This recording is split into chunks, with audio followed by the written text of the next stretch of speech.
Si gustan acompañarme en sus Biblias, abriéndolas en Gálatas capítulo 4, versículo 8. Y vamos a leer versículos del 8 al versículo 11. La palabra del Señor nos dice así: pero en aquel tiempo, cuando ustedes no conocían a Dios, eran esclavos de los que por naturaleza no son dioses. Pero ahora que conocen a Dios, o más bien, que son conocidos por Dios, ¿cómo?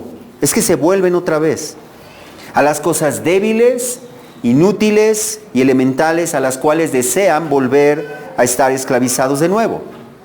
Ustedes observan los días, los meses, las estaciones y los años. Temo que quizá he trabajado en vano por ustedes.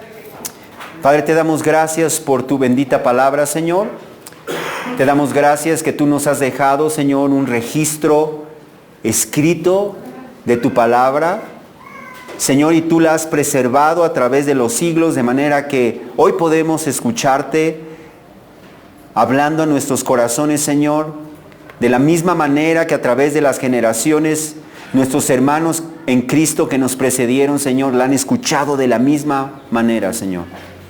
Te pedimos que tú en este día toques nuestro corazón, que ilumines nuestro entendimiento, Señor, y que nos permitas estar firmemente anclados en la verdad del Evangelio, Señor. Te lo pedimos en el nombre de Jesús.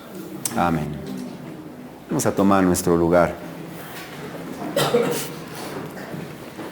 Uno de los peligros más grandes, y no exagero al decir uno de los peligros más grandes, más comunes, más peligrosos, pero desgraciadamente menos reconocidos dentro del cristianismo, es el problema del legalismo. El problema del legalismo. El legalismo es inventar, imponer y demandar de los cristianos la obediencia a mandamientos, requisitos y prácticas religiosas que Dios no demanda de los cristianos, motivados por la idea equivocada de que al hacer estas cosas nosotros podemos ganar el favor de Dios, hacernos merecedores de sus bendiciones. Y esto incluye mandamientos, requisitos y prácticas religiosas tomadas del Antiguo Testamento que Dios no demanda de nosotros los cristianos. Como la circuncisión, el abstenerse de ciertos alimentos que estaban prohibidos en la ley de Moisés, o la obligación de guardar el día de reposo judío. Uno puede decidir no comer carne de cerdo o guardar el día de reposo si así lo desea, pero el peligro es si lo hace pensando que de esa manera puede obtener el favor de Dios, o que de esa manera Dios lo va a escuchar, o que de esa manera es merecedor de las bendiciones de Dios, o pensar que de esta manera es más espiritual o más acepto o más maduro delante de Dios. Y peor aún, si esas prácticas las impone sobre la conciencia de otras personas. Hoy en día, desgraciadamente, hay sectores en la iglesia cristiana en donde siguen aferrados a prácticas judías, en donde incluso ellos dicen que es más espiritual que nosotros utilicemos el hebreo para hacer referencia a cierta terminología, como si esto fuera más espiritual, o como si eso nos acercara más a Dios, o nos hiciera más merecedores de las bendiciones de Dios o del favor de Dios.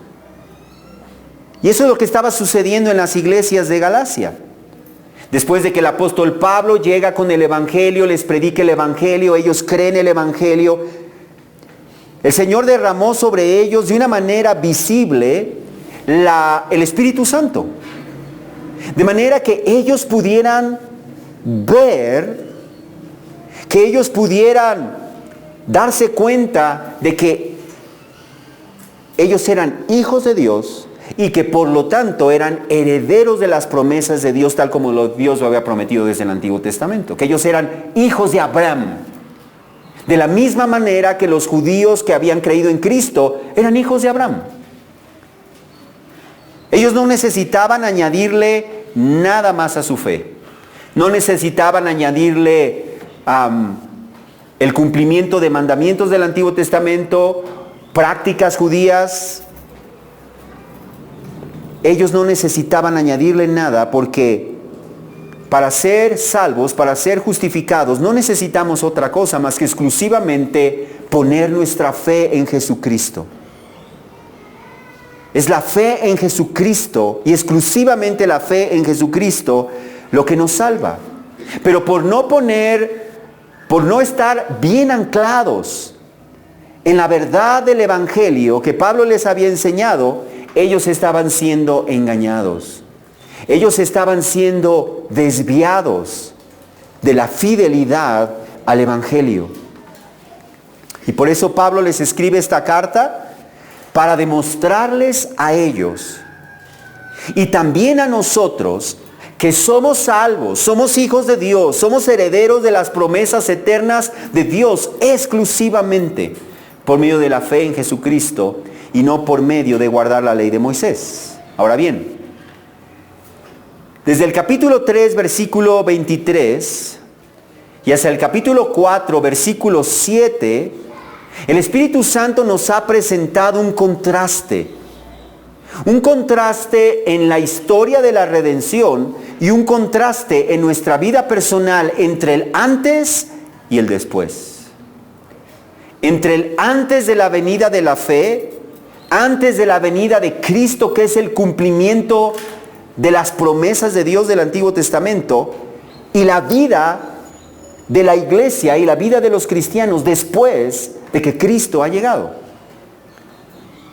En capítulo 3, versículos 23 y 25 nos ha dicho que antes de venir la fe, estábamos encerrados bajo la ley, confinados para la fe que había de ser revelada, pero ahora que ha venido la fe, ya no estamos bajo el guía. ¿Recuerdan estas palabras? Y luego en capítulo 4, versículos 3 al 7, nos ha dicho que mientras éramos niños, estábamos sujetos a servidumbre bajo las cosas elementales del mundo, pero cuando vino la plenitud del tiempo, Dios envió a su Hijo, nacido de mujer, nacido bajo la ley, a fin de que redimiera a los que estaban bajo la ley para que recibiéramos la adopción de hijos. Y porque ustedes son hijos, Dios ha enviado el Espíritu de su Hijo a nuestros corazones, clamando, Abba, Padre. Por tanto, dice allí, ya no eres esclavo. Escucha esto, ya no eres esclavo. Antes eras esclavo, pero ya no eres esclavo, sino hijo, y si hijo, también heredero por medio de Dios. Así que antes de que Cristo viniera y la fe se manifestara con el cumplimiento de la promesa de la salvación anunciada desde el Antiguo Testamento, los judíos vivían encerrados bajo la ley.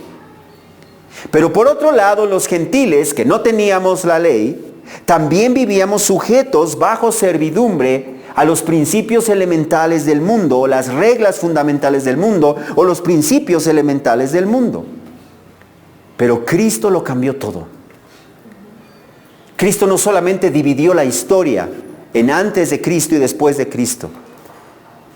Él dividió también la historia de nuestra vida en antes de Cristo y después de Cristo. De tal manera que desde la venida de Cristo, los judíos que ponen su fe exclusivamente en Jesús de Nazaret como el Mesías prometido, como el Salvador del mundo. Y también, por otro lado, los gentiles que ponemos nuestra fe en Cristo Jesús como nuestro único y suficiente Salvador, venimos a ser hijos de Dios por adopción. Y si hijos, entonces herederos, herederos de Dios. coherederos con Cristo. Ahora, todos los cristianos, judíos y gentiles por igual, hemos recibido el Espíritu Santo en nuestros corazones, el cual, fíjate bien, produce en nosotros, en primer lugar, una profunda convicción de que ya somos hijos de Dios. Pero por otro lado, produce la habilidad para que podamos vivir conforme a la voluntad de Dios. De tal manera que ahora en versículos 8 y al versículo 8 al versículo 11, el Espíritu Santo concluye su argumento del antes y del ahora, moviéndose al llamado o a la exhortación que debe resultar de ese entendimiento de cómo era nuestra vida antes y cómo es nuestra vida ahora.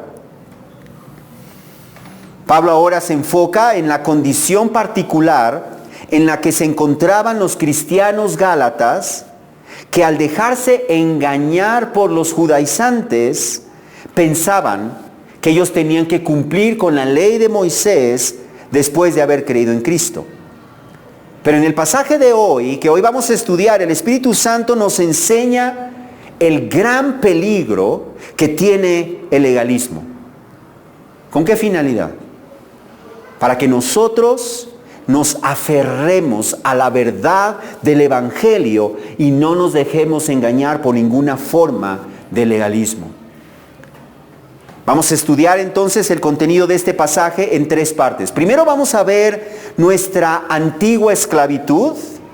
El apóstol Pablo hace énfasis en esa antigua esclavitud en versículo 8, pero luego vamos a ver nuestra condición actual en la primera parte del versículo 9 y finalmente el peligro del legalismo en versículos 9, segunda parte del versículo 9 al versículo 11. Comencemos entonces con nuestra antigua esclavitud. Observa cómo el apóstol Pablo comienza ahí en el versículo 8 diciendo, pero, en aquel tiempo, cuando ustedes no conocían a Dios, eran esclavos de los que por naturaleza no son dioses. Notemos que Pablo inicia el versículo 8 con un pero. Hay varias palabras griegas que se traducen en nuestra Biblia como un pero. Y la palabra que el apóstol Pablo utiliza aquí introduce un contraste fuerte. No es como simplemente una continuación, establece un contraste, una oposición tajante que niega lo que ha afirmado anteriormente. Ahora, ¿qué es lo que ha afirmado anteriormente? En versículo 7, Pablo nos ha dicho que si has creído en Cristo, fíjate bien, ya no eres esclavo. Si has creído en Cristo, ya no eres esclavo, sino hijo. Y si hijo, entonces heredero también por medio de Dios. Pero ahora nos va a mostrar que volver a nuestra confianza a las obras de la ley es regresar nuevamente a la esclavitud de la cual ya habíamos salido.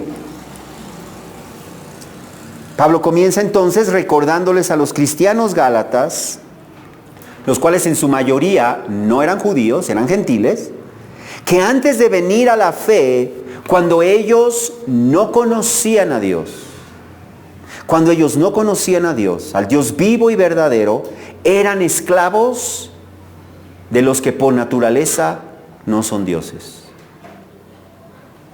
No sé si tú te has puesto a pensar en tu vida antes de ser cristiano, y yo no sé si tú podías darte cuenta que vivías esclavizada a los que por naturaleza no son dioses. Y dices, ¿cómo vivía yo esclavizado a los que por naturaleza no son dioses?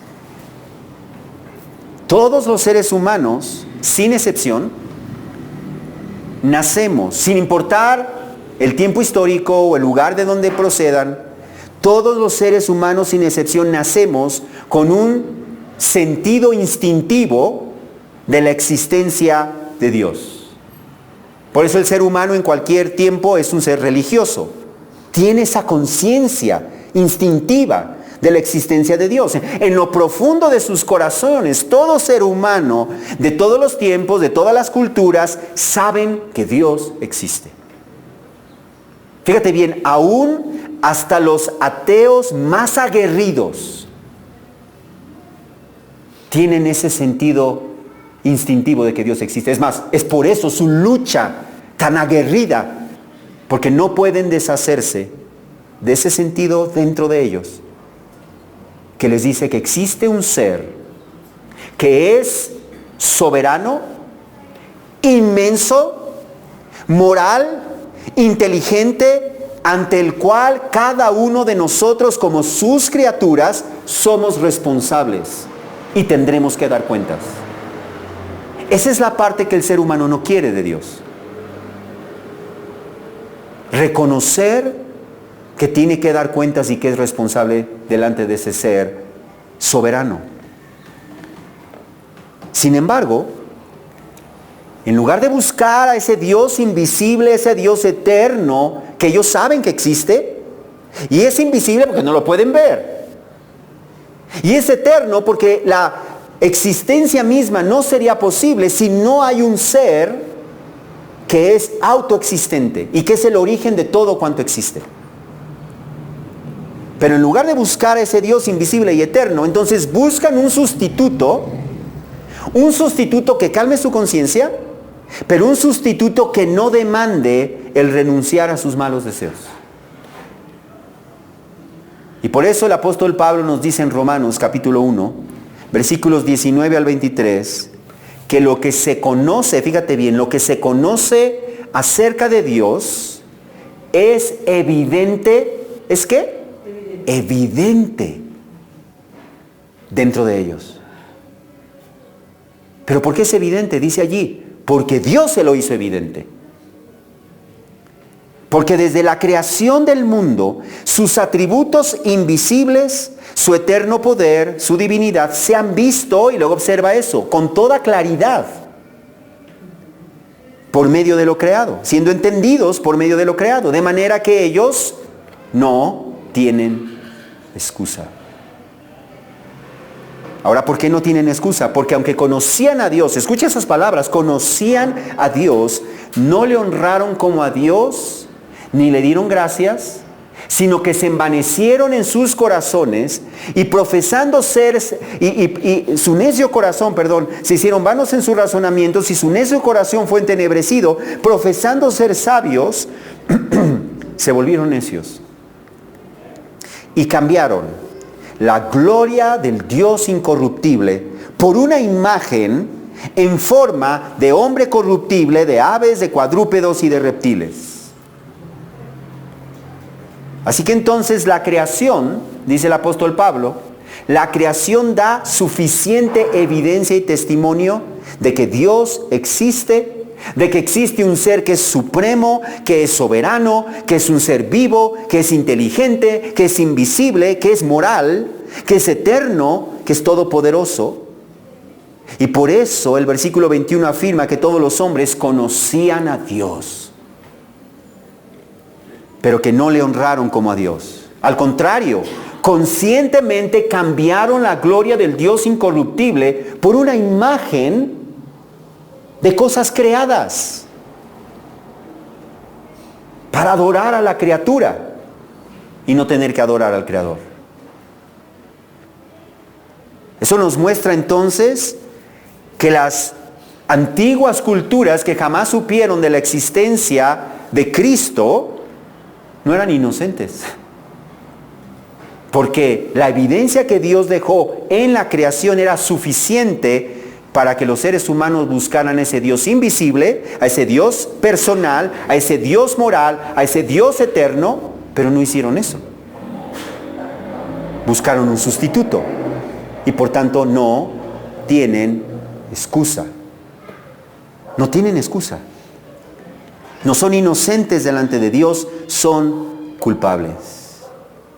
Así que entonces el hombre, en su rebelión contra Dios, ha levantado toda clase de dioses falsos, de imágenes, de esculturas, y no solamente de ídolos religiosos, pero de ídolos en su corazón que les permiten seguir viviendo a su antojo con tal de que les ofrezcan rituales y sacrificios a cambio de que no los molesten en su manera de vivir. Y ese es el origen de las religiones. Todos los seres humanos adoramos algo o adoramos a alguien. Todos los seres humanos. Y todos aquellos que no conocen a Dios dan adoración a cosas, a personas o actividades que por naturaleza no son dioses. Y por eso no tienen excusa. Pues así vivíamos todos y cada uno de nosotros antes de venir a Cristo. Adorando ídolos religiosos o adorando ídolos no religiosos.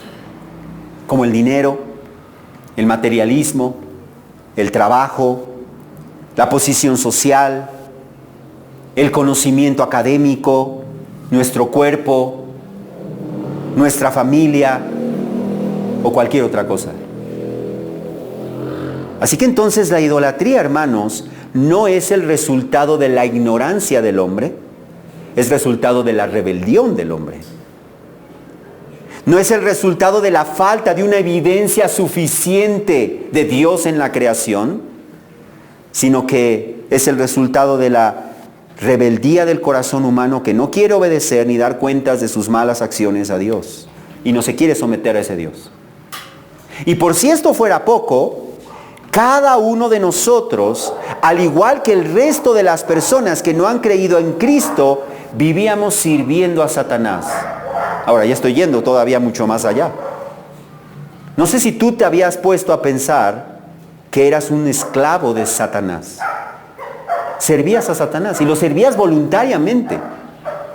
Tú dices, no, pero ¿cómo? En primer lugar, porque detrás de todo ídolo religioso y no religioso que la gente adora, la Biblia dice que hay un demonio al cual la gente está adorando. En el Antiguo Testamento, en el libro de Deuteronomio, capítulo 32, versículos 16 y 17, nos dice acerca del pueblo de Israel que ellos provocaron a Yahvé a celos con dioses extraños. Fíjate bien, con dioses extraños. Con abominaciones lo provocaron a ira. Ofrecieron sacrificios a demonios. Está hablando de sus dioses. Ofrecieron sacrificios a demonios y no a Dios. A dioses que no habían conocido. Observemos entonces que la adoración de cualquier ídolo en realidad es una adoración a los demonios. Y ese es el peligro de la idolatría. Es una adoración a los demonios. Así vivíamos muchos de nosotros, adorando demonios. Oye, pero ese es Antiguo Testamento, ok. El Nuevo Testamento nos dice exactamente lo mismo. En 1 Corintios capítulo 10, versículos 19 y 20, nos dice, ¿qué quiero decir entonces? ¿Que lo sacrificado a los ídolos es algo o que un ídolo es algo? No, sino que digo que los gentiles sacrifican, lo sacrifican a los demonios y no a Dios. Así que Antiguo Testamento y Nuevo Testamento nos enseña que si tú vivías adorando ídolos religiosos o no religiosos, estabas adorando a Satanás y a los demonios detrás de esos ídolos. Pero en segundo lugar, porque antes de venir la fe en Cristo, todos nosotros vivíamos obedeciendo a la voluntad de Satanás, aún sin que nos diéramos cuenta. Efesios capítulo 2, versículos 1 y 2 nos dice eso.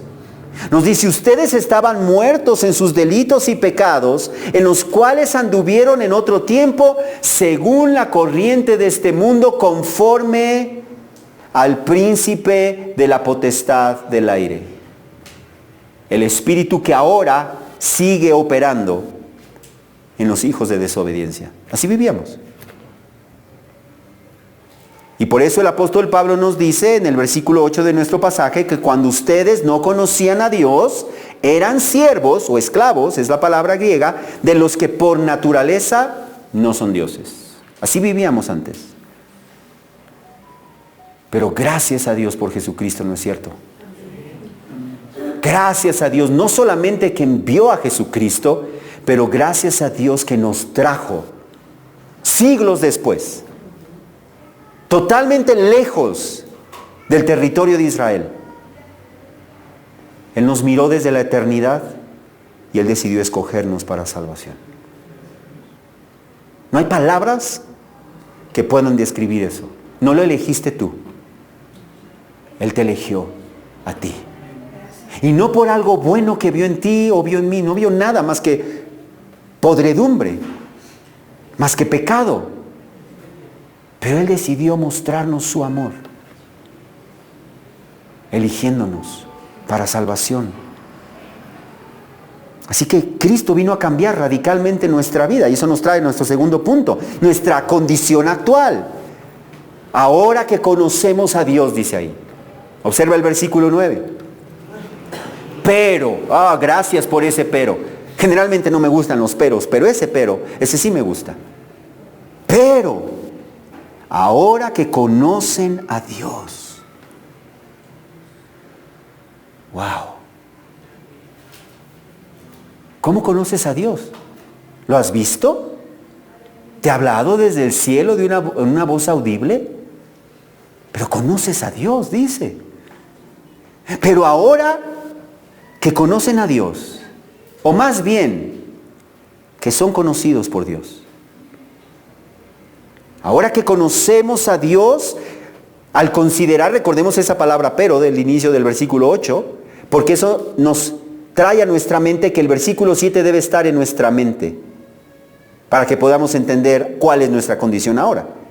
Ahora que conocemos a Dios, ya no somos esclavos, ya no somos siervos, ya no estamos bajo servidumbre a los que por naturaleza no son dioses. Ya no servimos a Satanás ni a sus demonios. Ya eres hijo. Y si hijo, entonces también heredero por medio de Dios. Colosenses 1:13 nos dice que el Padre, fíjate bien, nos libró del dominio de las tinieblas. Híjole, el Padre, tú no te podías librar a ti mismo. El Padre nos libró del dominio de las tinieblas y nos trasladó al reino de su Hijo amado. Efesios 5:8 nos asegura que a los cristianos que antes ustedes eran tinieblas. Antes, ya no. Pero ahora son luz en el Señor. Primera Tesalonicenses 5, versículos 4 y 5, también nos asegura que ahora que hemos creído en Cristo, ustedes, hermanos, no están en tinieblas, porque todos ustedes son hijos de luz. Son hijos de luz. Hijos del día. No somos de la noche, ni de las tinieblas. Así que entonces los que hemos creído en Cristo, ahora conocemos a Dios, ya no somos esclavos de los dioses falsos, ya no somos esclavos de Satanás, de sus demonios. Pero Pablo introduce la siguiente declaración, o más bien, dice allí, que son conocidos por Dios. ¿Por qué Pablo hace esta aclaración? ¿Y qué significa que nosotros conocemos a Dios, o más bien somos conocidos por Dios? En primer lugar, debemos entender el significado de ese verbo conocer que el apóstol Pablo utiliza allí. Porque para nosotros generalmente conocer tiene que ver con un sentido teórico. Conozco acerca de Dios, conozco de mecánica, ese es el tipo de conozco que generalmente nosotros nos referimos. Pero también tenemos una manera de referirnos a ese conocer como un conocimiento personal, ¿no es cierto? Te conozco bien. Ese no está hablando de un mero conocimiento teórico. Y ese es el conocimiento del cual está hablando el apóstol Pablo allí. Nos habla de un conocimiento personal, nos habla de un conocimiento relacional, nos habla de un conocimiento íntimo y amoroso. No es un conocimiento meramente teórico, abstracto, impersonal, sino que tiene una dimensión personal, tiene una dimensión amorosa y relacional. Fíjate bien, de hecho de ahí procede esta palabra. Nos habla como el conocimiento mutuo que tiene un par de esposos que se aman. Eso cambia el panorama. Lo que Pablo está diciendo entonces es que nosotros llegamos a conocer a Dios de una manera personal, de una manera cercana, de una manera relacional, debido a que primero Dios nos conoció a nosotros. Primero Dios nos conoce a nosotros. Y ese conocimiento de Dios acerca de nosotros, o más bien no acerca, sino ese conocimiento personal de nosotros, significa o se refiere a que Él decidió amarnos y a escogernos para Él. Él decidió amarnos y escogernos para Él. Así que entonces la frase más bien que son conocidos por Dios tiene el propósito de resaltar que la iniciativa no fue tuya. La iniciativa fue de Dios.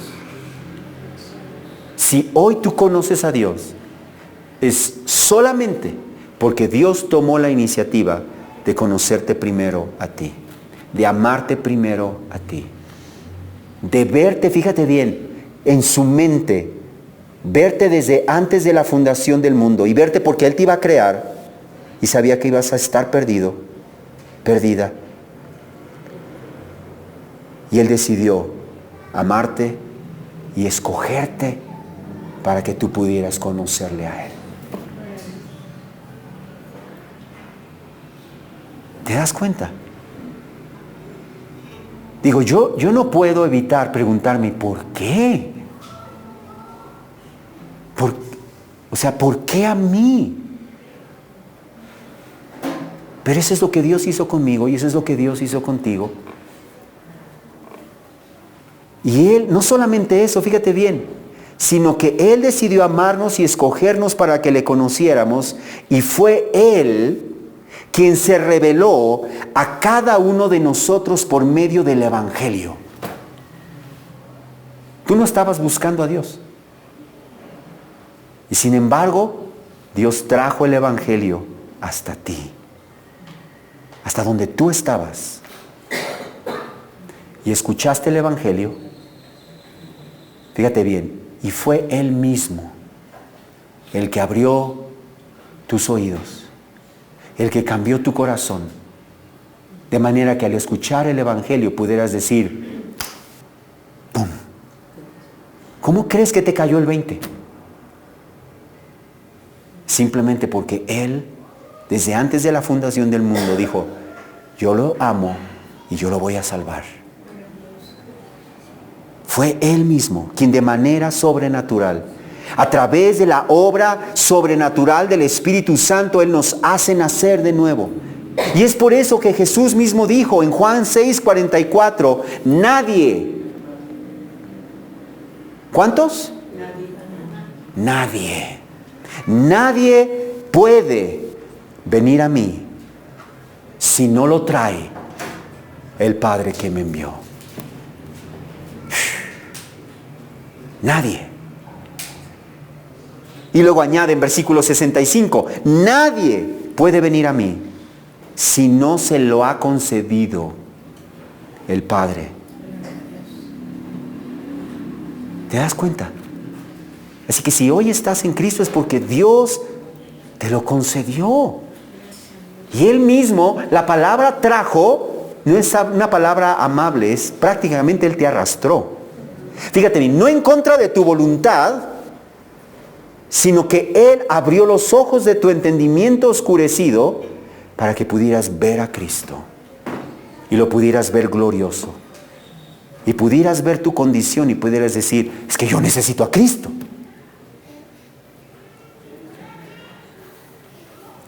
Así que la razón por la cual llegamos a conocer a Dios es por la iniciativa de Dios. Él nos conoció y Él nos concedió venir a Cristo, nos trae a Cristo.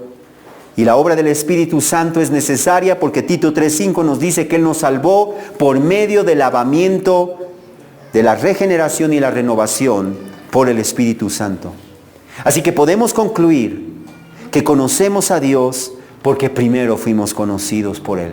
Primero fuimos elegidos por Él para creer en Cristo y Dios mismo obró en nosotros por medio de su Espíritu. Pero si Dios gratuitamente nos concedió venir a Cristo y Él mismo nos trajo a los pies de Cristo y por medio de su Espíritu nos llevó a creer en Él a fin de que recibiéramos por la fe la justificación, ¿por qué alguien, y esta es la pregunta, por qué alguien querría volver de ser un hijo a ser un esclavo? ¿A alguno de ustedes les suena lógico eso? Pues al apóstol Pedro menos.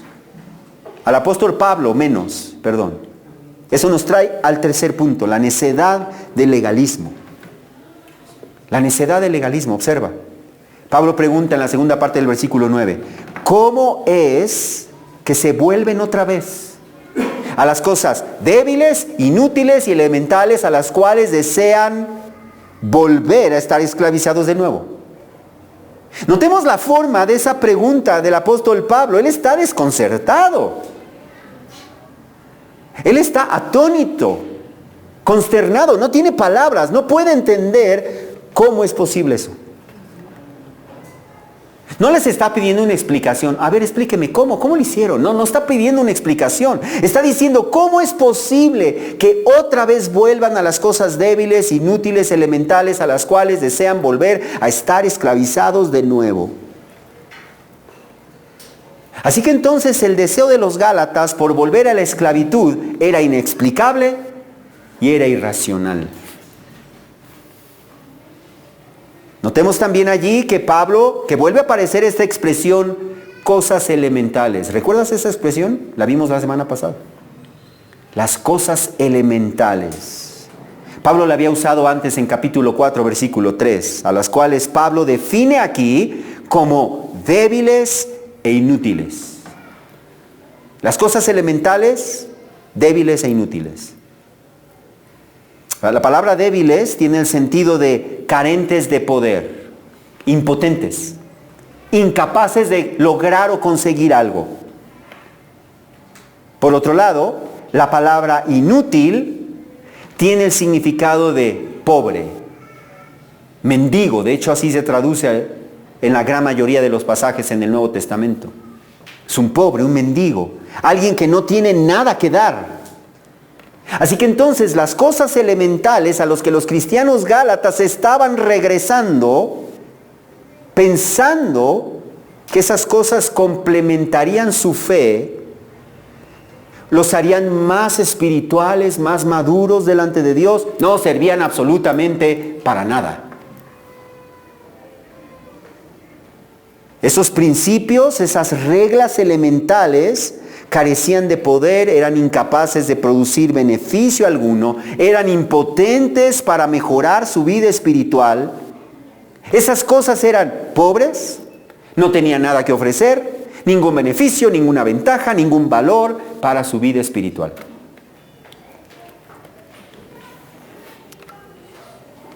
¿Pero qué eran esas cosas elementales? Si dices, híjole, es que no vine la semana pasada, pues ya me quedé con la duda. No. ¿Qué eran esas cosas elementales que no servían de nada, que no tenían utilidad, que no ofrecían ningún beneficio, sino que solamente volvían a esclavizar a los cristianos, llevándolos al mismo estado o la condición en la que antes habían estado, como esclavos a demonios? ¿Cuáles eran esas cosas? Pablo mismo nos contesta. Y lo hace en el versículo 10. Ustedes observan los días, los meses, las estaciones y los años. Si nosotros solamente leemos el versículo 10 sin considerar el contexto, no, pues sabe, los días, los meses, pues también nosotros, ¿no? Tenemos calendarios, tenemos fechas importantes. No está hablando de eso.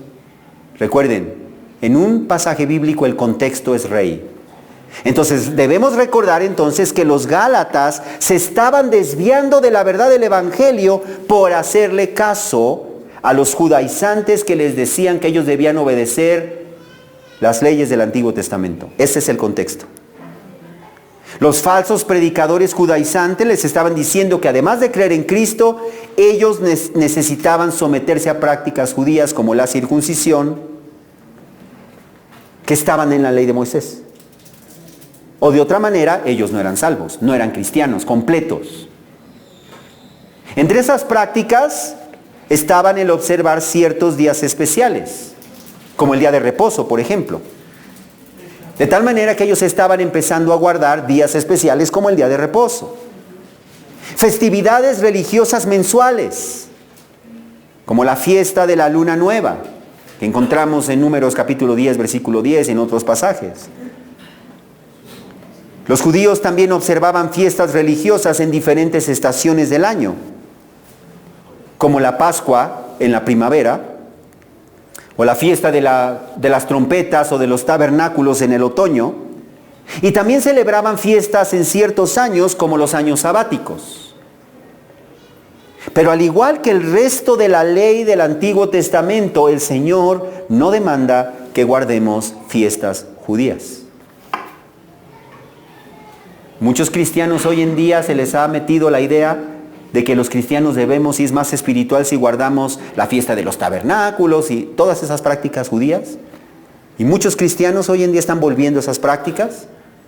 Muchos cristianos hoy en día no se refieren a Jesús como Jesús Yeshua. ¿Y eso qué? Como si eso fuera más espiritual o me acerca más a Dios o de alguna manera complementa mi vida espiritual.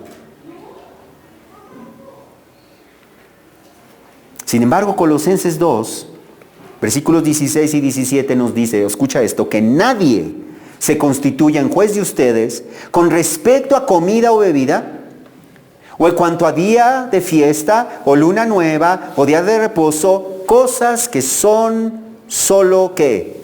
Sombra. Solo sombra de lo que ha de venir, pero el cuerpo pertenece a Cristo. La realidad es Cristo, ya vino, esas son sombras. Nos olvidamos ya de las sombras. ¿Quién quiere la sombra cuando tienes la realidad? Pero Pablo deja claro que todas las prácticas judías establecidas en la ley del Antiguo Testamento son inútiles para el cristiano. No tienen nada que ofrecer para el cristiano, nada que añadir para el cristiano, nada que mejorar en la justificación. Porque al final de cuentas esa justificación y los beneficios de la justificación los obtenemos solamente por la fe en Cristo. Y no solamente no tienen nada que ofrecer, no solamente no son de utilidad para mejorar nuestra vida espiritual, sino dice el apóstol Pablo que esclavizan a los hombres. Y los esclavizan y los llevan de regreso a la misma condición y al mismo estado en que estaban cuando practicaban el paganismo. Esas ya son palabras mayores. El Espíritu Santo nos deja claro entonces que seguir prácticas judías o mandamientos que Dios no nos ordena a los cristianos de manera explícita o de manera implícita por deducción lógica y necesaria es como regresar al paganismo. ¿Por qué es como regresar al paganismo? Porque nos lleva nuevamente a creer que podemos ganar el favor de Dios por cumplir con esos ritos, ceremonias y cosas. Eso es lo mismo que creíamos antes. Y no solamente eso, sino que Pablo concluye en versículo 11 diciendo, temo que quizá he trabajado en vano por ustedes. O sea, volver a las prácticas judías del Antiguo Testamento o a cumplir mandamientos de hombres o a cumplir mandamientos del Antiguo Testamento que fueron dados por Dios al pueblo de Israel y que Dios no nos demanda a nosotros cumplir, pensando que así cumplimos con Dios o compramos sus beneficios, es negar el Evangelio. Es negar el Evangelio. Es hacer nula la gracia de Dios. Como alguien ha dicho, nuestra aceptación delante de Dios depende solamente de que estamos en Cristo. ¿Escuchas eso? Nuestra aceptación delante de Dios depende solamente de que estamos en Cristo. La pregunta nunca es ¿qué tan bueno he sido? Esa no es la pregunta, sino ¿qué tan bueno Cristo ha sido en mi favor? Y luego añade esta persona, este comentario. ¿Cómo una persona puede pensar en mejorar lo que Cristo ha hecho? ¿Cómo un ser racional puede concebir la idea de que algo que hace el pecador pudiera añadir algo a lo que Cristo ha hecho? Ya sea con respecto a la salvación o a la santificación. Fin de la cita. En conclusión, entonces, hermanos, no llegamos a la salvación, ni crecemos en nuestra santificación con ritos, ni con ceremonias, ni tampoco obedeciendo mandamientos de hombres, ni tampoco obedeciendo y comportándonos como judíos cuando no somos judíos.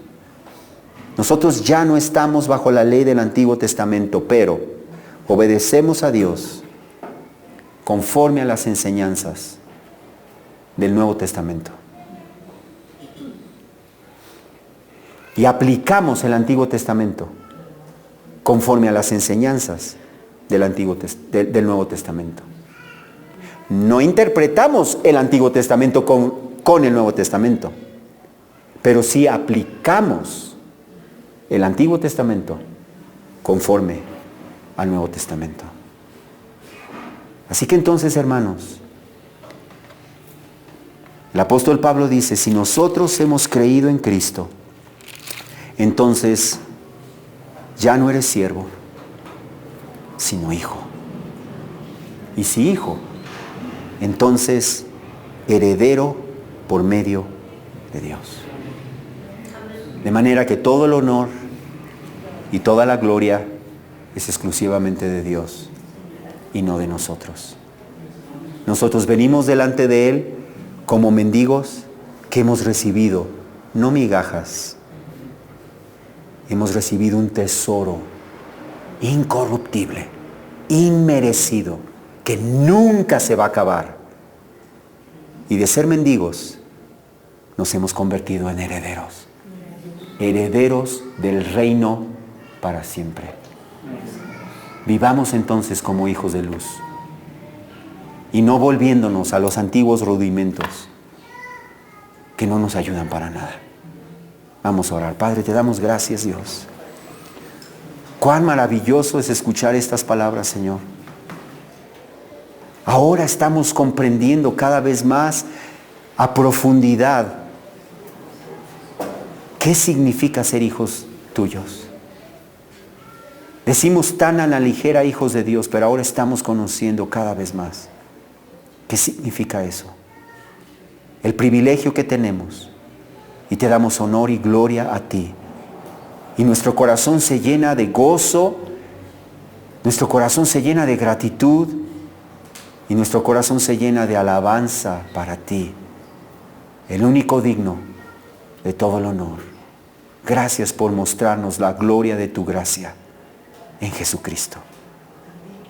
En el nombre de Jesús. Amén.